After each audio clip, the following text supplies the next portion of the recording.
তো গাইজ আজকে সকালে এখন যাচ্ছি আমি নামাজ পড়তে, কারণ আজকে আমাদের ঈদ। আর দেখতে দেখতে প্রায় চলে এসেছি ঈদের নামাজ পড়তে। আর এই যে দেখো সবাই নামাজ পড়ার জন্য রেডি হচ্ছে। তারপর নামাজ পড়া কমপ্লিট করে এখন যাচ্ছি বাড়ির দিকে। ফাইনালি বাড়িও চলে এসেছি। আর বাড়ি এসে দেখলাম মা আমার জন্য পায়েস রান্না করেছে, আর সেটিকেই খাবো। তাই আর লেট না করে তাড়াতাড়ি করে পায়েস খেয়ে নিলাম। আর তারপরে আমি পাঞ্জাবি পরে রেডি হয়ে নিলাম, কারণ এখন আমি আর সাগর যাবো একটু বাইরে ঘুরতে। তো চলো। আর এখন যাচ্ছি আমরা তালতলায় ঘুরতে। তোমরা সবাই যেন ভাইরাল তালতলা, সেখানে আমরা যাচ্ছি ঘুরতে। আর সন্ধ্যাবেলা বাড়ি এসে দেখি বন্ধুরা সবাই খিচুড়ির আয়োজন করেছে ঈদের আনন্দই, তাই এখানে চলে আসলাম। তারপর এসে দেখি এখানে সবাই ডান্স করছে আর রান্না করছে। দেখো ডান্সটি কেমন হচ্ছে।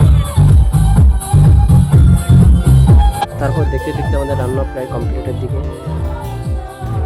তারপর রান্না শেষে সব বাচ্চাদেরকে খাওয়ানোর পরে তারপর সব শেষে আমিও বসে পড়লাম। আর সবার খাওয়ানোর পরে এক ধামা বেঁচেছিল, তাই আমরা 2-3 জন বসে পড়েছি।